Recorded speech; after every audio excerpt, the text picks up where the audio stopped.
তো টক শোর মধ্যে যায় বা কোথাও যায়, যাওয়ার পরে জিজ্ঞাসা করা হয় আপনি কি আখেরাত বিশ্বাস করেন, পরকাল বিশ্বাস করেন? তখন একটা ভাব ধরে হতেও পারে নাও, মানে উনি বুঝায়, উনি অনেক শিক্ষিত, এরকম এই যে এটা হতেও পারে নাও হতে পারে, মানে এটা ইংরেজি বলে আর কি। আর বইলা বুঝায় যে উনি অনেক ইংরেজি পারে, আর ভাবসাব এরকম যে মোল্লা মৌলবীরা কি বুঝবে, মানে বুঝে যে আর কেউ মনে পারে না। এই জাতীয় বুঝ আপনারা সাধারণত কিন্তু বুঝেন না। টুপি দাড়িওয়ালা নিয়ে যারা চলে, আপনি বুঝেন যে ওনারা কিছু বলে না, দেখে কিছু পারে না, এরকম কিন্তু মাথায় রাখেন না। বরং এরকমও হতে পারে আপনাদের চেয়ে অনেক ভালোও পারে। হ্যাঁ হ্যাঁ, এটা সত্যি বলছি আমি। হ্যাঁ, বাকিটা কখনো গর্বের সাথে এরকম বলে না। তার ওলামায়ে কেরামের গর্ব কোরআন হাদিস, তারা অন্য বিষয়ে, তাদের গর্বের বিষয় কোরআন হাদিস, যে আল্লাহ কোরআনের বিদ্যা দিছে, হাদিসের বিদ্যা দিছে, এটা গৌরবের বিষয়। আল্লাহ তাআলা দৌলত দান করছে, পাশাপাশি যা যা দরকার এগুলো আলহামদুলিল্লাহ এখন মাদ্রাসায় শিক্ষা দেওয়া হয়। এটা এইভাবে কেন, কোন পণ্ডিত যদি এসে পণ্ডিতি করে, তখন দেখবেন শুরু হয়ে যাবে আমাদের ছাত্রদের মধ্যে আপনার পণ্ডিতি খতম করার জন্য একদম সামান্য সময় লাগবে। তো জিজ্ঞাসা করে পরকাল বিশ্বাস করেন? তো তখন বলে আর কি হতেও পারে নাও হতে পারে, 50-50 চান্স, বাস ইমান শেষ, সেও জান না। 25 পারা 20 নম্বর পৃষ্ঠা সূরা জাসিয়া 32 থেকে 35 নম্বর আয়াতে আল্লাহ বলেন, وَإِذَا قِيلَ إِنَّ وَعْدَ اللَّهِ حَقٌّ وَالسَّاعَةُ لَا رَيْبَ فِيهَا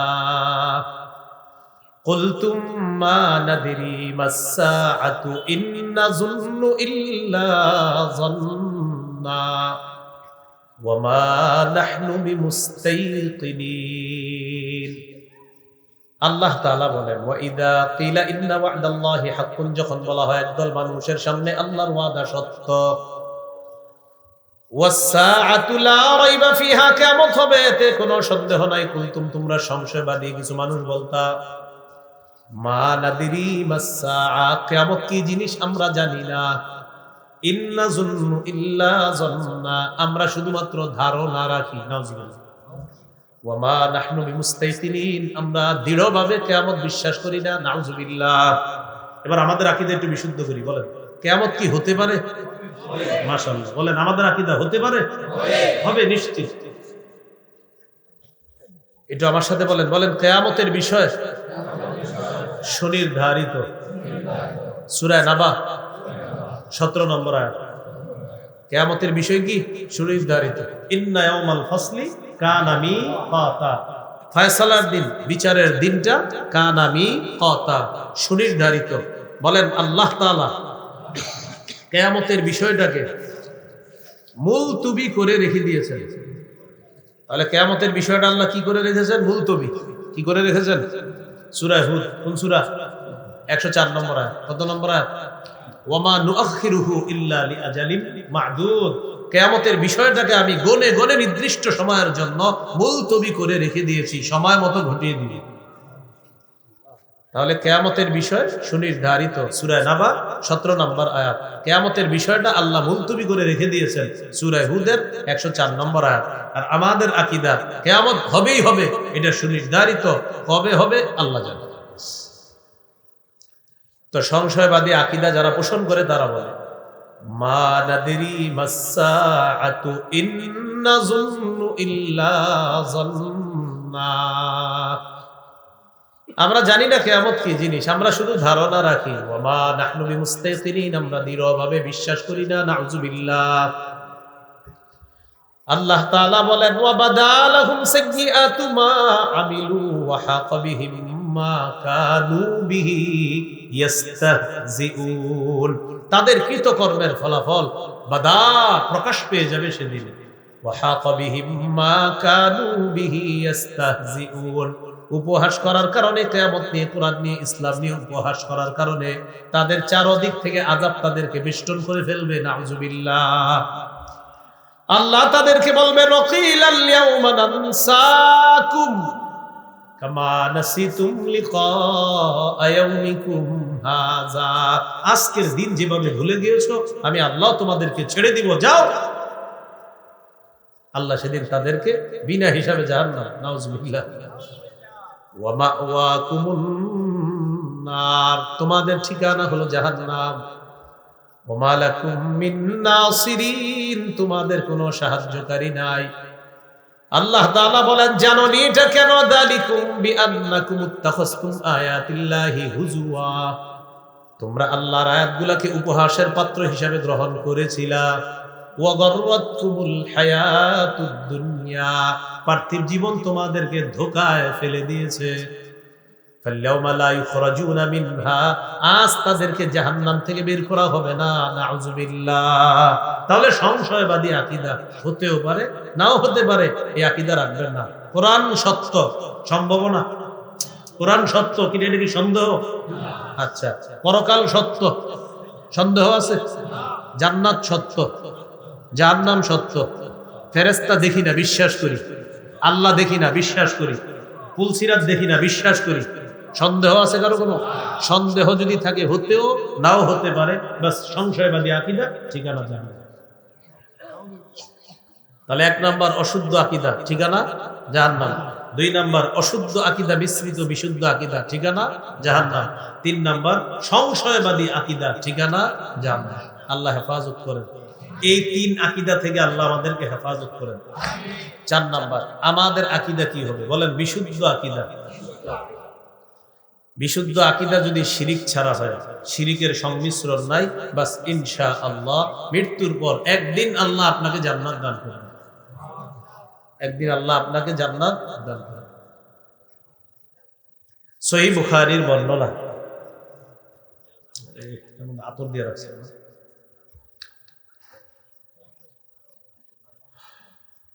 সহিহ বুখারীর বর্ণনা,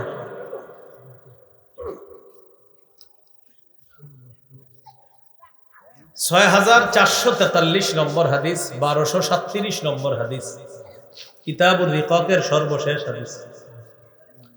এই হাদিসের মধ্যে আসছে রাসূল সাল্লাল্লাহু আলাইহি সাল্লামের সাহাবী আবু যর গিফারি রাদিয়াল্লাহু তাআলা একদিন রাতের বেলা রাসূলুল্লাহ সাল্লাল্লাহু আলাইহি সাল্লাম বের হলেন। রাতের বেলা রাসূল সাল্লাল্লাহু আলাইহি সাল্লাম বের হলেন। সাহাবী আবু যর গিফারি রাদিয়াল্লাহু তাআলা তিনিও বের হলেন। তো সাহাবী আবু যর গিফারি রাদিয়াল্লাহু তাআলা আনহু দেখেন রাসূল সাল্লাল্লাহু আলাইহি সাল্লাম হাঁটতেছে, তিনিও হাঁটতেছেন। তিনি চিন্তা করলেন, নবী মনে হয় একা হাঁটাটা পছন্দ করতেছে, থাক নবী একা হাঁটুক, আমি দূরে হাঁটি।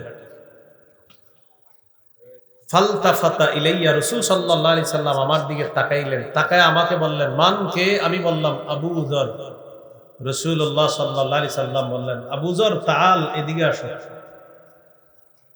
আমি নবীর কাছে গেলাম, যাওয়ার পর রাসূল সাল্লাল্লাহু আলাইহি সাল্লাম আমাকে নিয়ে সামনের দিকে চললেন, বললেন, ইন্নাল মুকসিরিনা হুমুল মুকিল্লুনা ইয়াউমাল কিয়ামাহ, যারা বেশি সম্পদওয়ালা কিয়ামতের ময়দানে তাদের সওয়াব হবে একদম কম।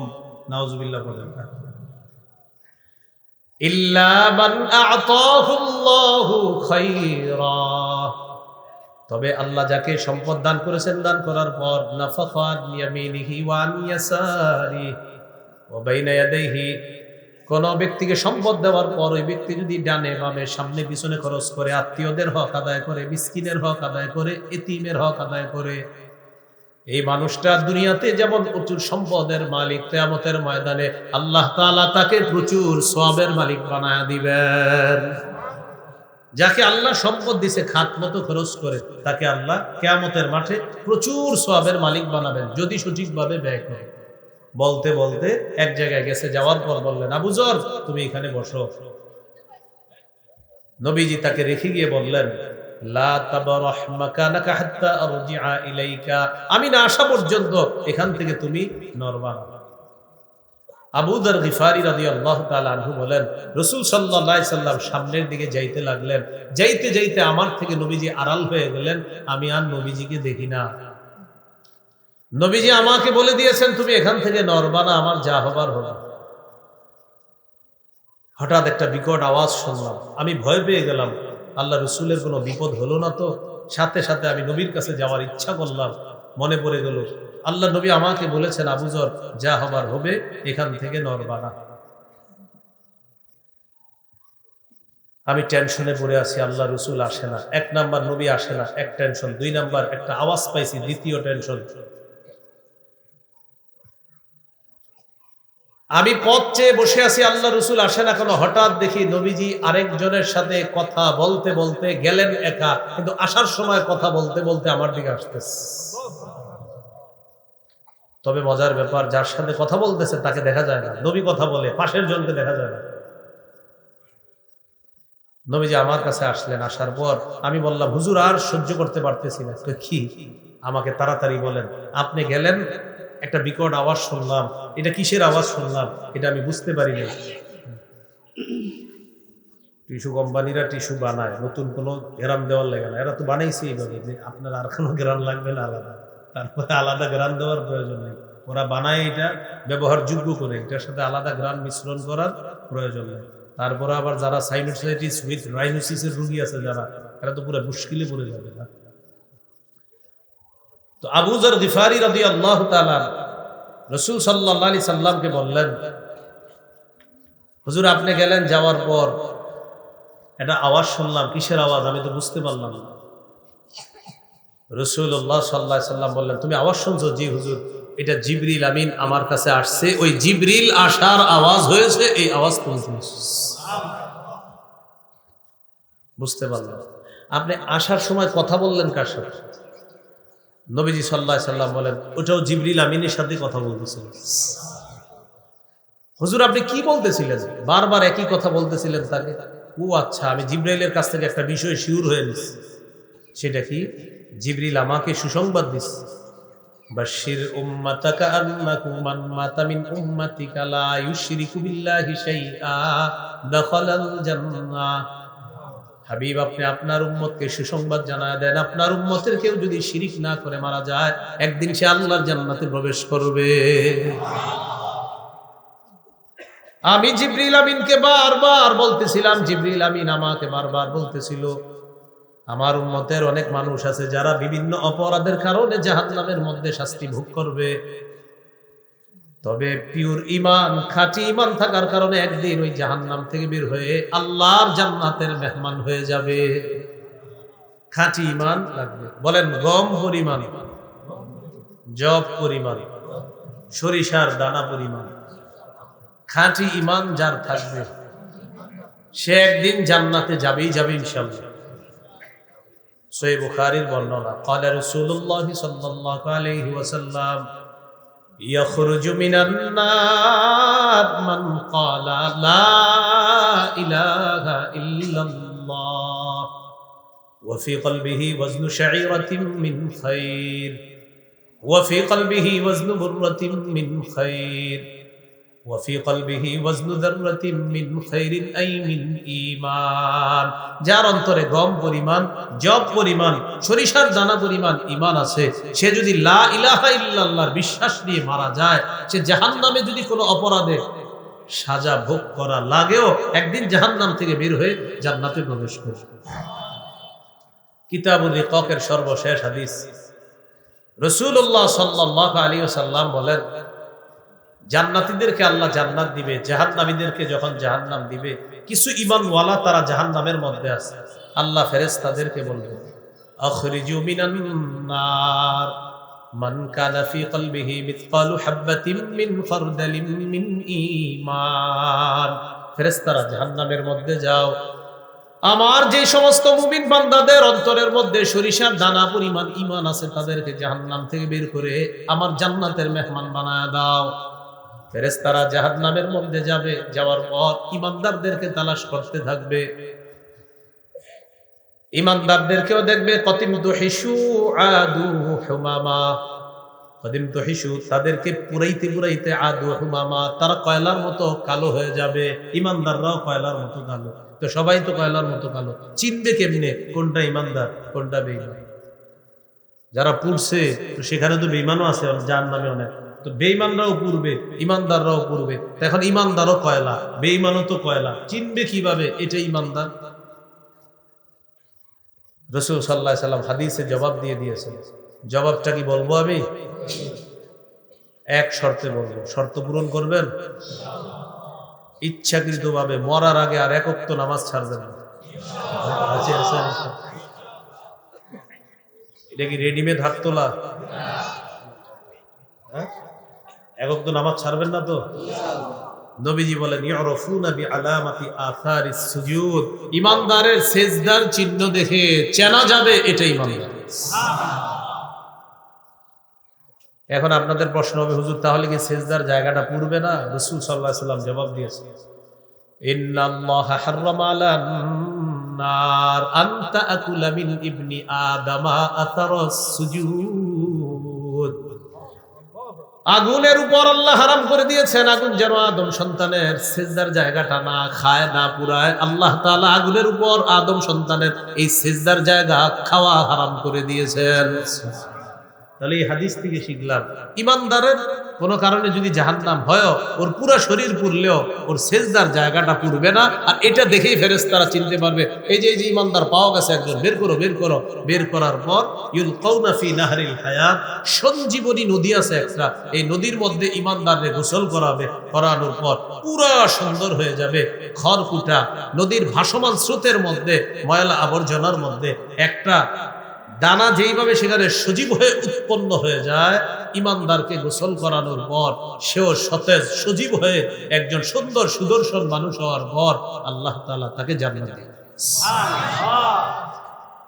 তাহলে সামান্য সরিষার দানা পরিমাণ ইমান, কেন? খাঁটি ইমান ছিল, বিশুদ্ধ ইমান, এটার সাথে কোনো শিরিকের সংমিশ্রণ ছিল না। এই জন্য আমার সাথে বলেন, শিরকি আকীদা রাখবো না, ইমানকে শিরিকের সংমিশ্রণ হতে দিব না। মনে থাকবে নি, ইমানের সাথে যেন শিরিক সংমিশ্রণ না হয়। সূরা আনআমের ৮২ নম্বর আয়াতে আল্লাহ বলেন, আল্লাযীনা আমানু ওয়া লাম ইয়ালবিসু ঈমানাহুম বিযুলমিন উলাইকা লাহুমুল আমনু ওয়া হুম মুহতাদুন। যারা ঈমান এনেছে, ঈমানকে শিরিকের সাথে সংমিশ্রণ করেনি, আমি আল্লাহ তাদের জন্য নিরাপত্তা ঘোষণা করলাম, আর তারাই হেদায়েত প্রাপ্ত। তাহলে কি শিখলাম? ইমানের সাথে শিরিকের সংমিশ্রণ ঘটানো যাবে না। এবার বলেন, ইমানের সাথে শিরকি আকীদা পোষণ করা যাবে না। আমাদের সমাজে অনেক মানুষ পাবেন যারা নামাজ পড়ে, রোজা রাখে, ইমাম সাহেবের সালাম দেয়, আলেমদেরকে সালাম দেয়, মুফতি মুশতাকুন নবী সাহেবের সাথে সম্পর্ক রাখে, মুসাফা করে, হুজুর কেমন আছেন দেখলে এরকম বলে।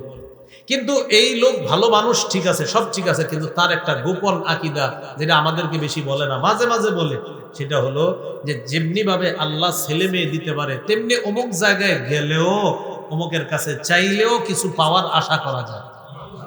বাস, শেষ। এই যে শিরকি আকীদা, এরকম অসংখ্য মানুষ পাবেন আপনারা যারা বাৎসরিক এই শিরকি আকীদার মাধ্যমে ঈমানটা নষ্ট করে। কি শরীক? বাৎসরিক আকীদারা সবসময় রাখে, কিন্তু বাৎসরিক ভাবে এই আকীদাটা আপনার বাস্তবায়ন ঘটায়। আকীদাটা রাখে সবসময়, আর বাৎসরিক ভাবে আকীদার বাস্তবায়নটা ঘটায়। এইটা করেন না, আল্লাহ হেফাজত করেন। বলেন, মেয়ে দেখে ছেলে দেখে, ছেলে মেয়ে উভয়টা দেখে, একটাও দিবে না ক্ষমতাটা। সূরা শুরা 49-50 নম্বর আয়াতে আল্লাহ বলেন, লিল্লাহি মুলকুস সামাওয়াতি ওয়াল আরদি ইয়াখলুকু মা ইয়াশা ইয়াহাবু লিমান ইয়াশাউ ইনাসাও ওয়া ইয়াহাবু লিমান ইয়াশাউ যুকুর। আসমান জমিনের রাজত্ব আল্লাহর, তিনি যা ইচ্ছা তা সৃষ্টি করেন, যাকে ইচ্ছা কন্যা সন্তান দান করেন, যাকে ইচ্ছা ছেলে সন্তান দান করেন। আও ইউযাউযুহুম যুকরানা ওয়া ইনাসা, তিনি যাকে ইচ্ছা ছেলে মেয়ে উভয়টা দান করেন। ওয়া ইয়াজআলু মান ইয়াশাউ আকীমা, তিনি যাকে ইচ্ছা ছেলেও দিবেন না, মেয়েও দিবেন না, এই নারীকে বন্দা বানাবেন, এই ক্ষমতাও কার? তাহলে আল্লাহ বললেন, তিনি যাকে ইচ্ছা কন্যা দেন, যাকে ইচ্ছা ছেলে দেন। বলেন তো আগে কার কথা বলছে, মেয়ে না ছেলে? মেয়ে। বলেন কার কথা বলছে আগে? আমাদের সমাজে অনেক মানুষ আছে, মেয়ে হইলে চেহারাটা কালো হয়, রাগ হয়ে যায়, কপালটা কুঁচকায়, এরকম আসেনি?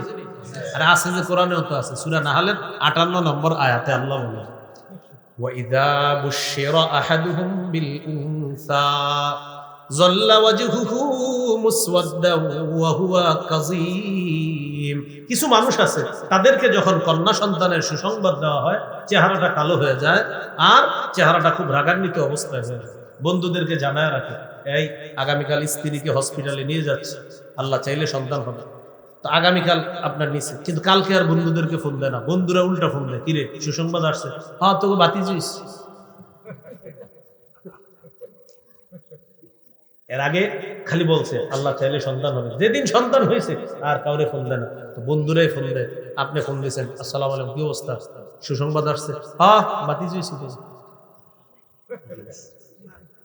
আর যদি ছেলে হইতো, পুরা কুমিল্লা আপনাদের ওই যে ভান্ডার সব। তাহলে আকীদাটা পোষণ করেন, একটু ঠিক করেন। মেয়ে দেখে বলেন, মেয়ে দেখে, আবার মেয়ে দেখে, মেয়ে দেখে আকীদা ঠিক। ছেলে দেখে, ছেলে মেয়ে উভয়টা দেখে। ছেলেও হবে না মেয়েও হবে না, এই ক্ষমতা কার? মনে থাকবেন ইনশাল্লাহ। সংক্ষেপে বলে দিচ্ছি, মনে রাখবেন। এক, অশুদ্ধ আকীদা। মনে আসেনি? অশুদ্ধ আকীদা। অশুদ্ধ আকীদায় 5টা দৃষ্টান্ত দিয়েছিলাম। 1 নাম্বার, ঈমান ছাড়া ভালো কাজ, দুনিয়ার সমস্ত চেষ্টা প্রচেষ্টা ব্যর্থ, আখেরাতে তার কোনো আমলের ওজন হবে না। 2, ঈমান ছাড়া ভালো কাজ, কি বলতে পারবেন? মরুভূমিতে মরিচিকাকে পানি মনে করার মতো। 3 নাম্বার, ঈমান ছাড়া ভালো কাজ কঠিন অন্ধকারের মধ্যে হাত দেখতে যাওয়ার মতো। 4, ঈমান ছাড়া ভালো কাজ প্রচন্ড ঝড়ের দিনে প্রবল বাতাসে কি রাখার মতো? ছাই রাখার মতো। 5 নাম্বার, ঈমান ছাড়া ভালো কাজ অদেখা উঠতে থাকা বিক্ষিপ্ত ধূলিকণার মতো।